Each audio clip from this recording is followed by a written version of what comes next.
Good morning, everyone. Welcome to the regularly scheduled meeting of the Board of Public Works for today, Wednesday, July 19th, 2017.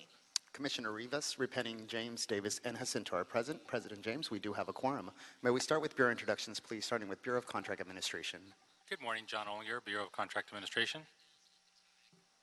Hee-Sang Kim from Bureau of Sanitation. Good morning, Ruben Flamenco, Bureau of Street Lighting. Good morning, Lance Oishi with the Bureau of Street Services. Oh, sorry. Steve Chen, Bureau of Engineering. Good morning, Lori Rittenberg, City Attorney. Dr. Campos, Executive Officer. President James, we did receive a speaker card under general public comment. We have no commentary under the Neighborhood Council comments section. We also received speaker cards on items number 7 and 8, and also an email comment received on item number 7 that was distributed to all commissioners. Okay, then we will close our Neighborhood Council category of commentary. Let's start with general public comment. Dr. Williams?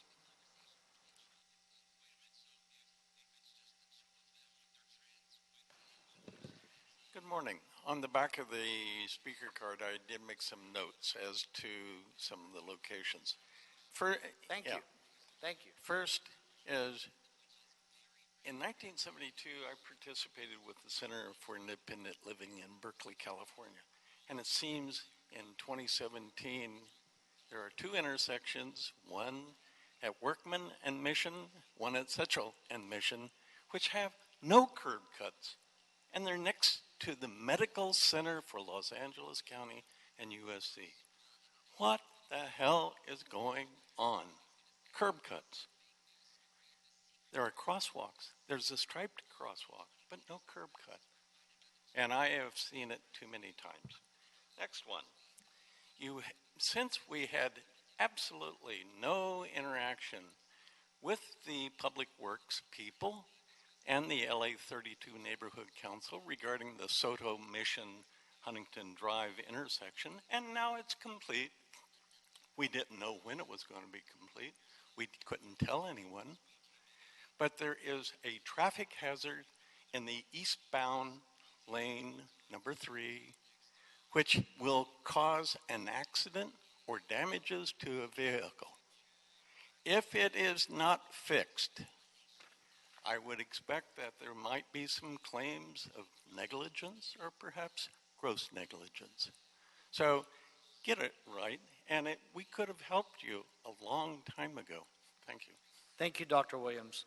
Dr. Williams, your ears might have been burning at a couple of meetings back.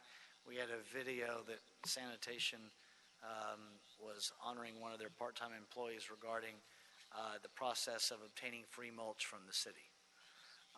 So I think that'll be displayed in the Neighborhood Council Congress. No other general comment cards, correct, Dr. Campos? That is correct. Then we'll close general public comment. Agenda items 1 through 5 are assessment hearings, Council Districts 4, 6, 11, and 15. Ruben Flamenco on agenda items 1 through 5. Ruben Flamenco, Bureau of Street Lighting. Item 1 pertains to a lighting district which we are creating in conjunction with a BSL-initiated high voltage to low voltage conversion project. Items 2 to 5 pertain to lighting districts which we are creating in conjunction with private development projects. Ballots for items 1 through 5 were mailed on June 8, 2017. Ballots for items 1 through 5 must be received by the City Clerk's office by next Wednesday, July 26. We have not received any objections to date on items 1 through 5. We are requesting for the board to adopt and forward items 1 through 5 forthwith to City Council. No objections on 1 through 5. Any questions regarding 1 through 5? Is there a motion on 1 through 5 by Commissioner Rivas, seconded by Commissioners Davis and Jacinto? Any objection? Without objection, we will adopt agenda items 1 through 5. Any issues sending them forthwith? Thank you, Ruben. We'll send 1 through 5 forthwith. Agenda item number 7. Council District 14, request for removal of a bus bench, 557 South Spring Street, recommending that the board determine to retain the city bus bench located in front of 557 South Spring Street, northwest corner of Spring and 6th Streets in Los Angeles in the downtown area, continued from Monday, June 5th, 2017. The council office has asked that we continue this item by a couple of weeks. So I've been in touch with the council office, the Bureau of Street Services rep, and Ms. Bartolo as well this morning, as I learned, is available on August 14th. That's really the first available date that works for us, that all the parties, that works for everyone. So instead of a couple of weeks, it's actually going to be about a 3-week continuance at the request of the council office.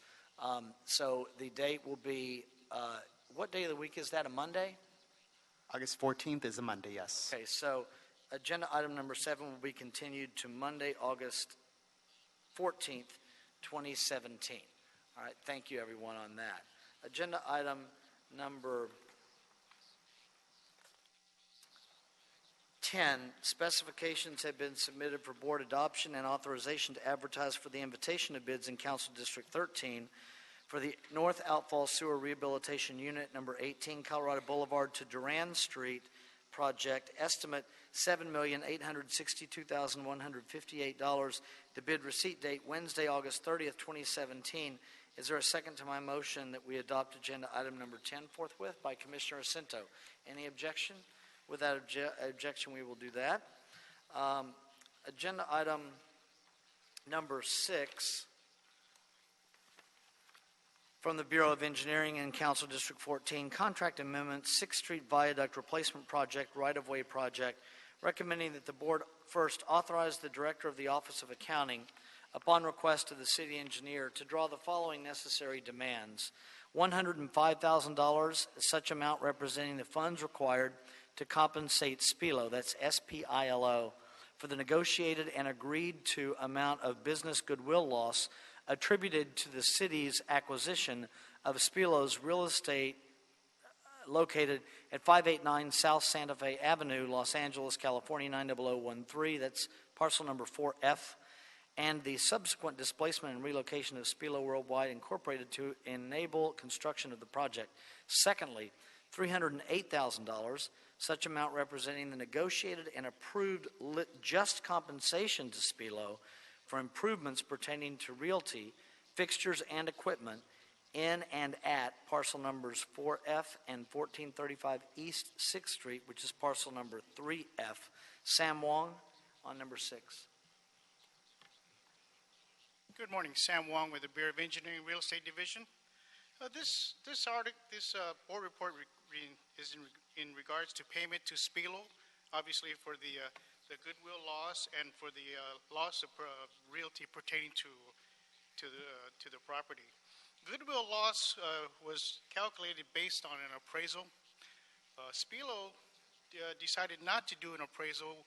We had an appraisal done by our consultant, and the appraisal actually came out to $104,099.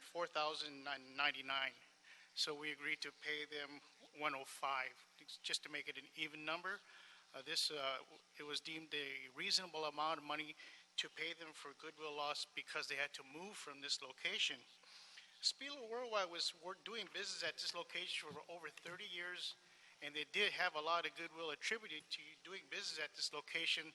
So our department felt that this was a reasonable amount of money to pay them for having to lose the goodwill of being in business at this location. The $308,000 payment represents realty improvements to the real estate. What basically this is are things like racks and other types of equipment that were deemed non-economical to move. What we did was had 2 appraisals done on this. Actually, the SPILO did an appraisal on that, and their appraisal came out to $630,000 and some change. Our own appraisal came out to $150,000. Remarkable. So, excuse me? I said remarkable. Yes, there's a huge difference. Obviously, it's not a very scientific type of an appraisal compared to something like an appraisal for real estate. That's why we had to negotiate to an amount of $308. What basically this means is that there's equipment that could be moved to their new location, so they had to move those. The equipment that couldn't be moved, we had to get either the amount to buy new equipment or the salvage value of the equipment that's in place, and we paid the lesser of the two. So we went back and forth with SPILO, and this is the amount that we finally came up with that they agreed to. And with this agreement, we also at the same time negotiated their final claim for the moving expenses, which is actually in process at this time also. This will conclude all the negotiations we have with Spilo, and we will not need to do any litigation in order to complete the acquisition of this property. So, Sam, if we are, their appraisal, I'm just talking about the 308 right now. Okay? The 105s, my colleagues may have questions or issues with, but I don't. On their amount was 638? Yes, Okay, and our amount was 150 something? yes. So we came up about 150, and they went down about 300? Approximately, yeah. Just on math, that's not a bad deal for us. I'm leading to a question here, though. If we get into a dispute, an inverse condemnation type dispute, over, which are common, over valuations, we would eat through the difference of $100,000 pretty quickly in attorney's fees, potentially. Even taking time from the city attorney's office. And if we lose on that, my recollection is we'd have to pay attorney's fees. We'd also have to pay for their attorney That's fees. me, in that's what I addition mean. to We have to whatever pay their staff we attorney's have. fees. So while you can minimize the cost because we have city attorneys, you can't if you have to pay for their fees. So that said, I would recommend that we accept what Mr. Wong has put on the table. Commissioner Cinto? Thank you, President James. I agree with your rationale. Sam, you know, the intangible kind of goodwill loss, can you briefly describe how that's kind of vetted, how that's Well, looked at? actually, when a goodwill assessment is prepared, they actually go with some of their financial statements to see if their income will actually decrease at the new location as opposed to their current location. And some of that can be attributed to things like, you have customers that are accustomed to coming to your location. You have customers that are close to your location, so it's easier to deliver your goods to them. This particular business is in the business of selling beauty products, such as hairspray, nail clippers, anything that pertains to beauty salons. It's actually a pretty large business. We tried to find them a place in Los Angeles to move to so that we wouldn't lose the jobs, but ultimately they moved to Vernon, unfortunately, into a very nice complex, by the way. Another interesting portion of this particular transaction was that Spilo actually had two buildings, and one of the buildings they vehemently wanted to maintain and not sell to the city, so we wound up leasing it from them to use as a project office. And actually, it's a very good building because they store some of the more valuable building materials inside as opposed to outside during the project time. So Sam, based on that 105, was it based on actual review of receipts or just sort of? It was done by a certified goodwill appraiser that we reviewed and determined that it was, a reasonable amount. Very good. And then Spilo did determine that it was reasonable. They didn't even bother to do an appraisal on their own. They just went with ours. Great. Thank you for that explanation. Thank you, Commissioner Cinto. Anything further on number 6? Commissioner Cinto's made a motion that we adopt agenda item number 6. I will second it. Any objection? Without objection, we'll adopt agenda item number 6. Any issue sending number 6 forthwith? We'll send it forthwith. Thank you, sir. Thank you. Agenda item number 8. Bureaus of Engineering and Contract Administration in Council District 14, Contract Award, Secondary Sewer Renewal Program, El Sereno Avenue and Edison, recommending that the board declare Colich & Sons, LP, the first low bidder, to be the lowest responsible bidder and award them a contract for the project for $6,216,102. And secondly, authorize myself or 2 members from the Board of Public Works to execute the contract after approval as to form has been obtained from the city attorney. Dr. Williams on number 8. We'll start with you, sir.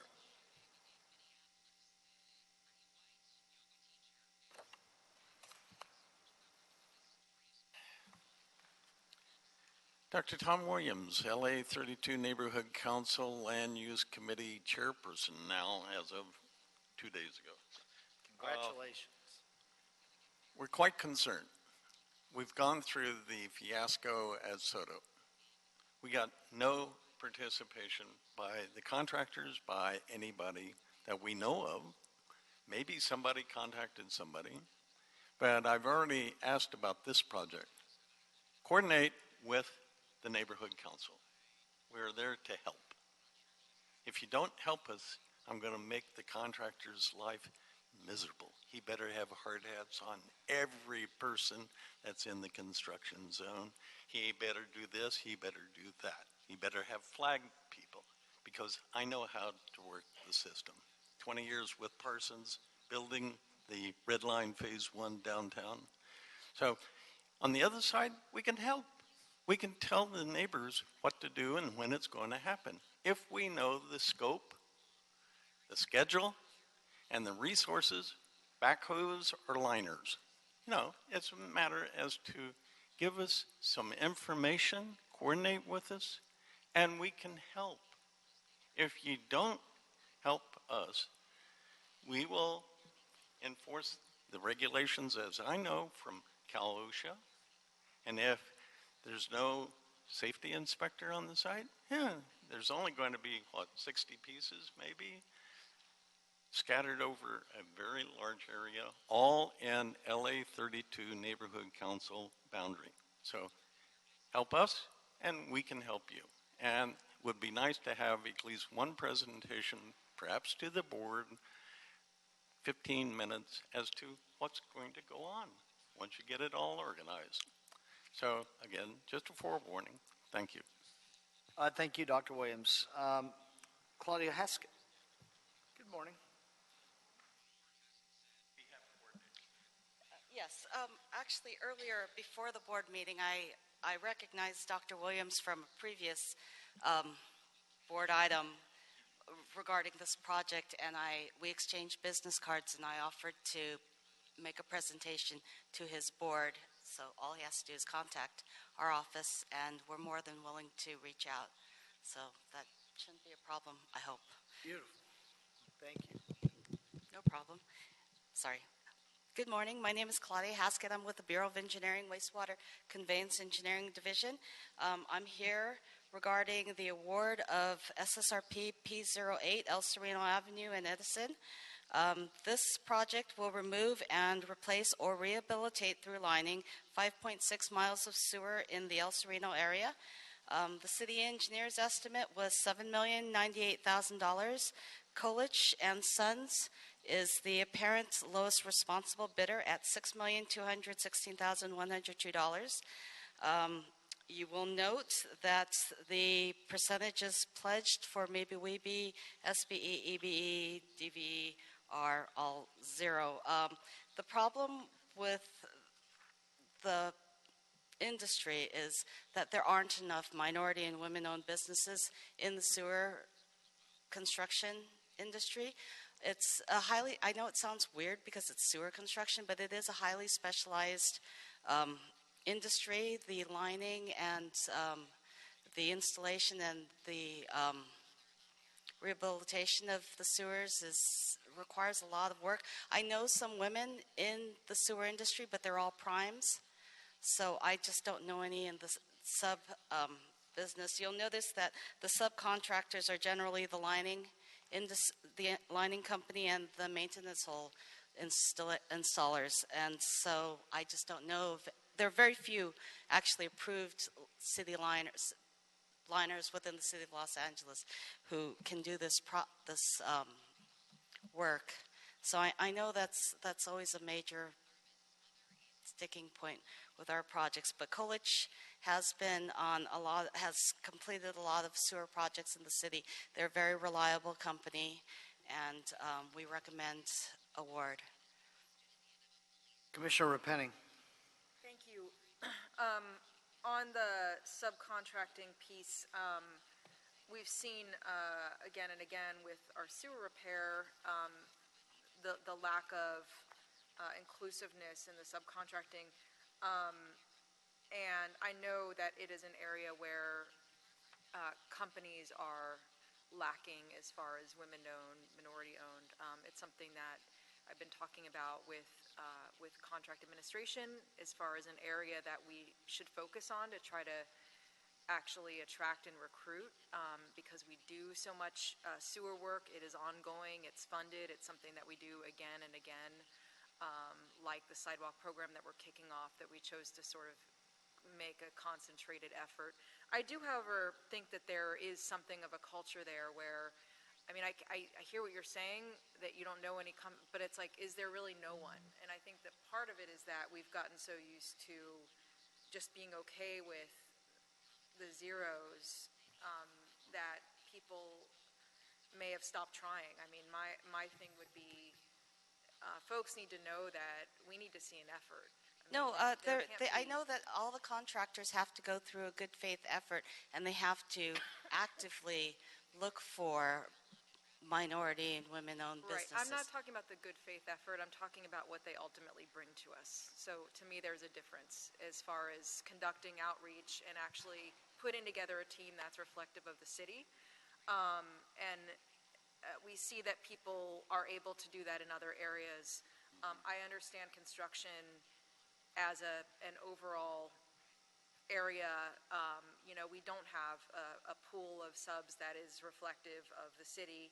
It's an area that we do need to work on, before we can ask people to put together a proposal that we would like to see. But I do feel compelled to say that it's, folks need to know that the zeros, I mean, give us something. So No, I understand. It is, we would prefer to see something there, and sometimes there's a small percentage here and there, but it's just so rare. And short of, I was explaining to Commissioner Jacinto, I once went to a fair for women-owned businesses many years ago. A friend of mine has a woman-owned business, and she asked me to go with her.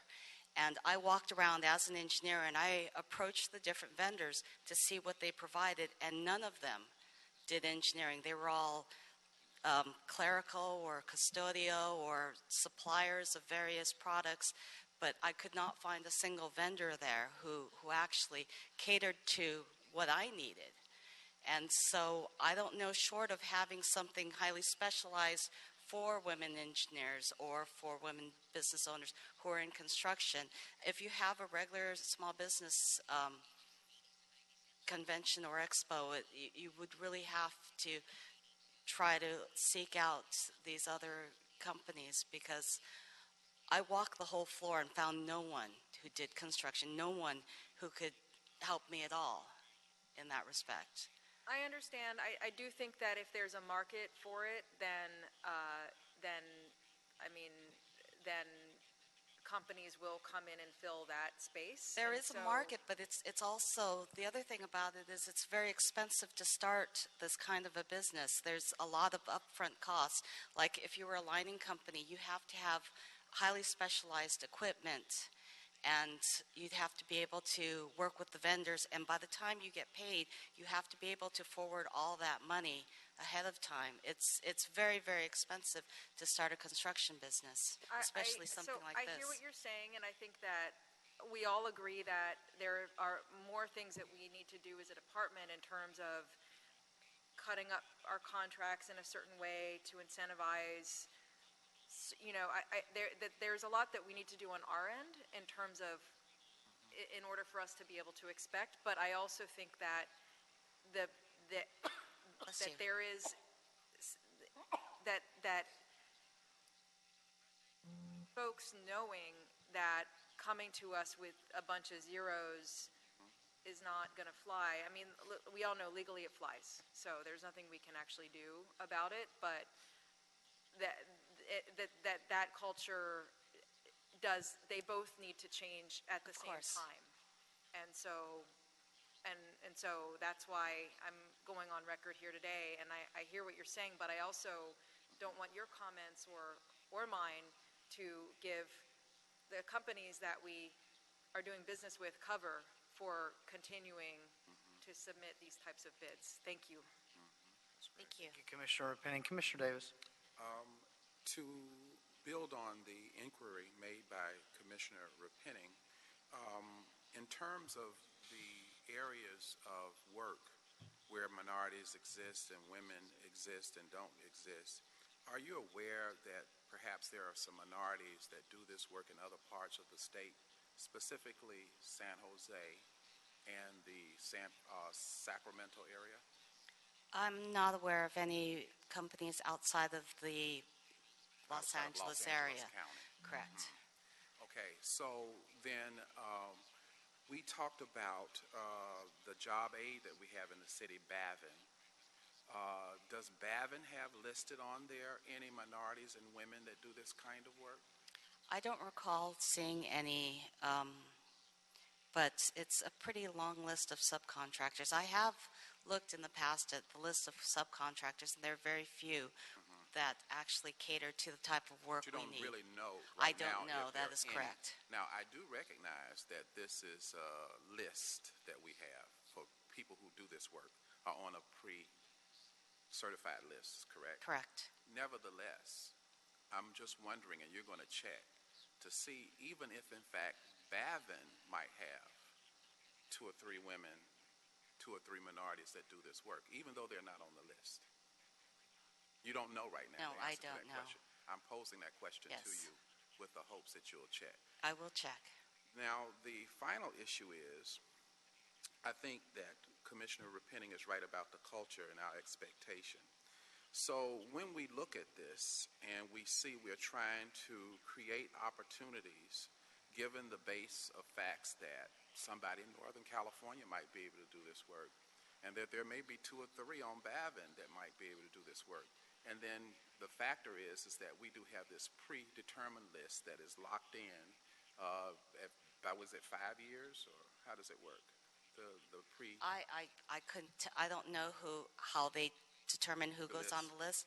That's a different. I don't know if it's a different bureau so or we'll, a different we'll division. come back to that later at another time.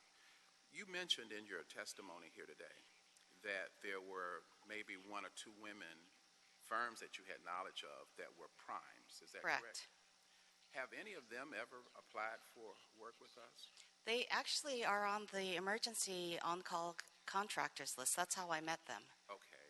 Have they ever been successful in securing work? I haven't seen them bidding in quite a while. I guess especially with the recent rains, the emergency list has kept them quite busy. But they are very good contractors, and they're very knowledgeable. But they're primes. They do the installation. Most of the sub work here, which is where these percentages go, are for lining and CCTV and some other installation. Our scope of work here would not be relevant to what they do as well. Correct. It would be too small for them. It's too small for them. Yes. Do we ever do joint ventures with some of the women firms that we We know of? could, but this project is granted it's still large, but it's small enough that most of our primes can handle it on their own. Some of the larger ones, like an NOS project, they could certainly joint venture that. But most of our SSRPs are smaller in size, and so most of the contractors they can handle it on their own.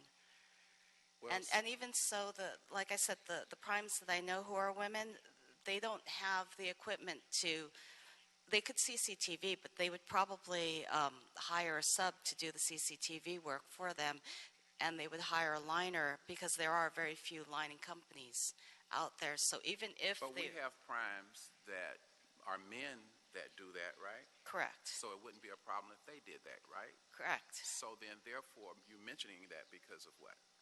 I'm sorry? I mean, you mentioned that to tell me what? Oh, just from a standpoint, if they did a joint venture, the women contractors would still probably hire a sub, which would not increase their percentage unless they were, because joint venture, they would not be a sub.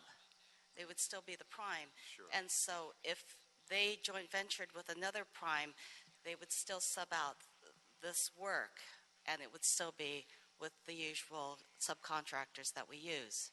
So even if a woman... Because of the list, right? Because they're, yes. Okay. So I hope that this conversation and this discussion gives us food for thought as we think creatively moving forward. Sorry, I couldn't hear the last bit. Yeah, I'm sorry for speaking so low. I hope that this discussion that we've just had gives us food for thought in terms of networking in the future and being creative moving forward about some possibilities that we might engage in the future.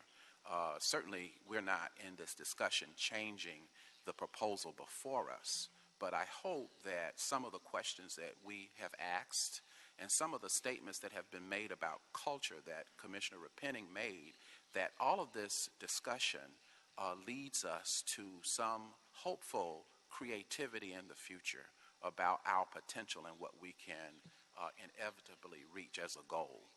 Obviously, at some point, we'll have a deeper conversation about our list and how we can create opportunities there if the information that we've already discussed can't be food for thought. But I'm hopeful that some of the questions that we have asked will be explored and that we will have some discoveries about other municipalities in the state of California who might have what we don't have, and how, in fact, we could extend ourselves to create those kind of opportunities as well here, because I know we have a market where we have people from various places that do business with us, and we want to remain business friendly, and we want to remain and we hope to be more diverse. So I think in answering the questions that have been asked to you today, and to embrace some of the statements that Commissioner Repenning has made about as we look forward to planning for the future, I think all of those things today become critically important as a foundation moving forward.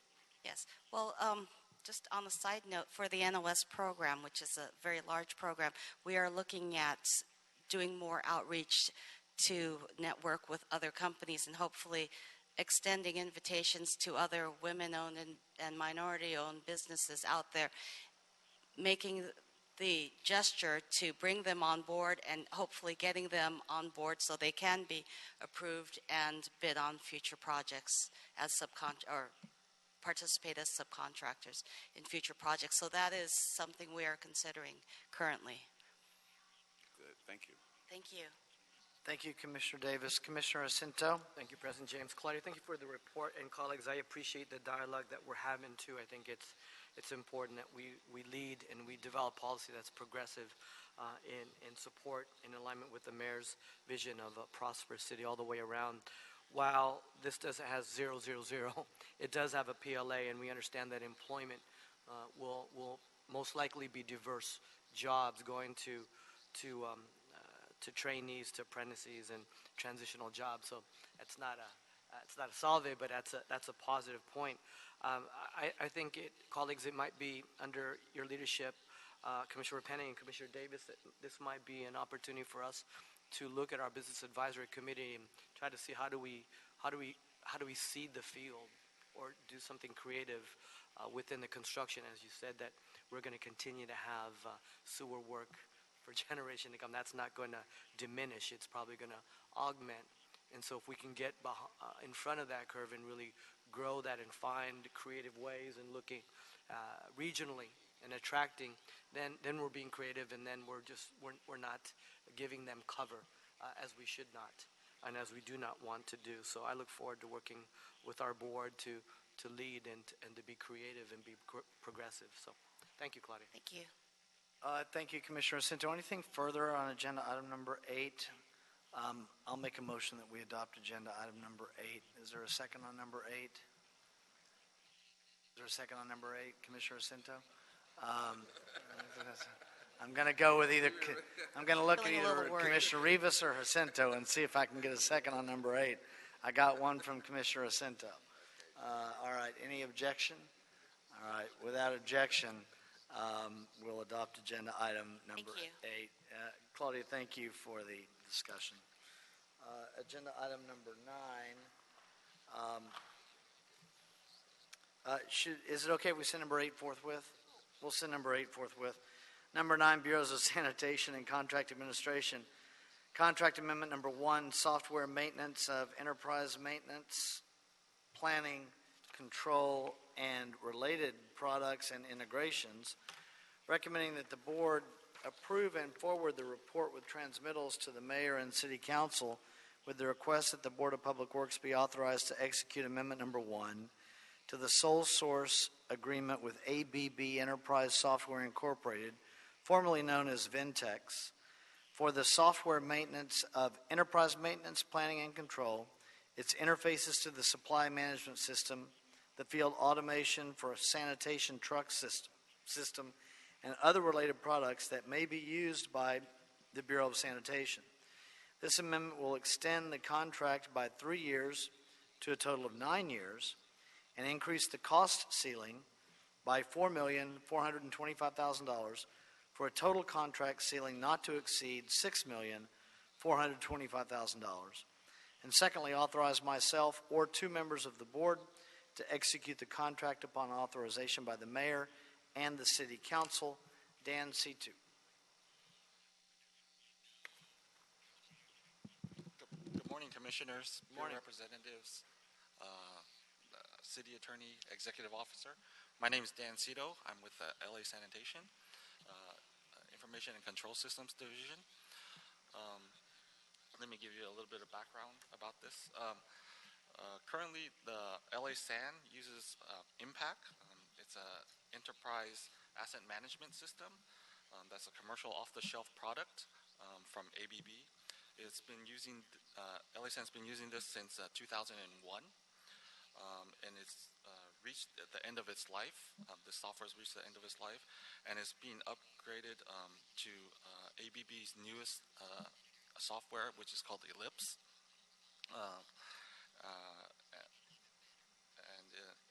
And Ellipse provides many features and new enhancements to the software. This Impact provides maintenance management for over about 400,000 assets that the Bureau maintains, and Impact also has integrations with the citywide procurement system, which was formerly the supply management system, but has recently been, which is also reached the end of its life and is upgraded to the financial management system 2.0. Impact also has an integration to our field crews, which are used with field crew system, which is called FAST, and it's used within the vehicles by our field crews for wastewater collection systems.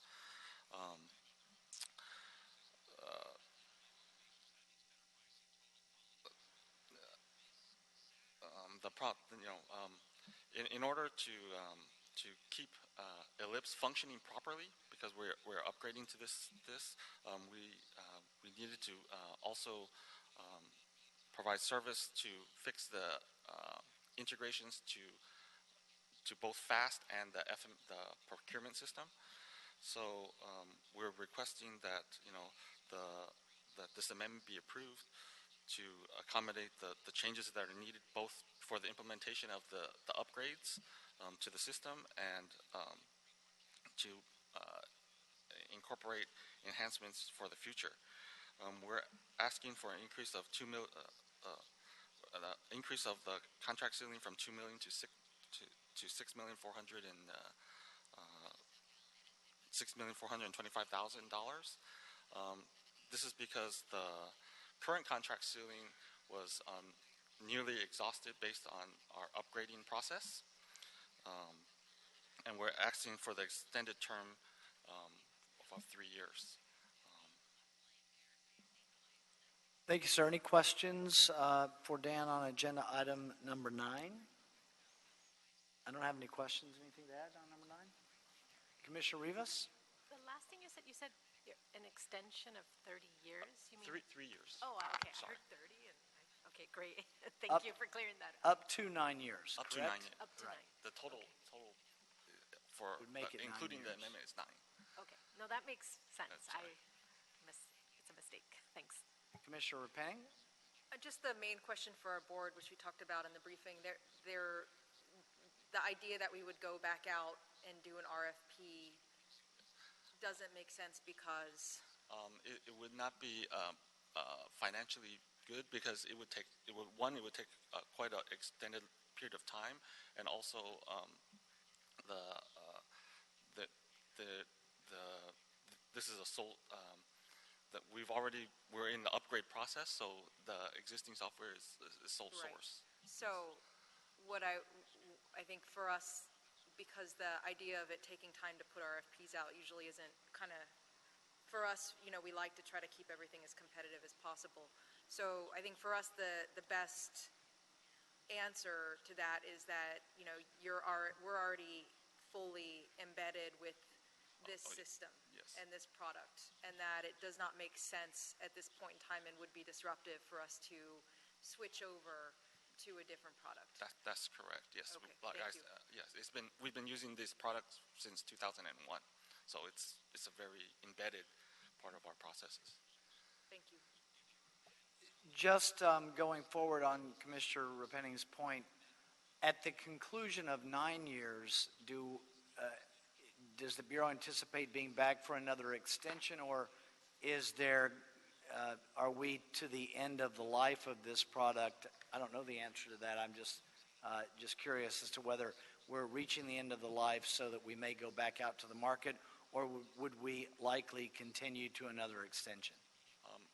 I believe we would take a look, but we may be back for another extension or for another contract, yes. Always healthy to take a look before we make Yes. that decision. Yes. Great. Thank you. Anything further? Commissioner Cinto. Thank you. I just want to note that City Attorney's Office has reviewed, right, and there was agreement that this is to form. I assumed him. Okay. Review that I have. Very good. Significant, right. This is a significant extension, which is good. It's rational. It's justified. And if it clears our city attorney, then I'm good to go with this. Thank you. So I believe the sole source justification is more than adequate, based upon what I've heard today and based upon the report. Thank you. Anything further? All right. Is there a motion on number 9 by Commissioner Repenning? I'll second it along with Commissioner Davis. Any objection? With that objection, we'll adopt agenda item number 9. Any issue sending 9 forthwith? We will send number 9 forthwith. Mr. Campos, have we cleared the desk? Mr. President, this takes you back to the approval of the minutes. Oh, well, of course it does. Then you'll clear the desk. Is there a second to my motion that we approve the meeting of Friday, June 23rd, 2017 meeting minutes by Commissioner Repenning? Any objection? With that objection, we will approve those meeting minutes. Does that take me back to anything other than adjournment? You have cleared the desk. Okay, then we are adjourned. Thank you.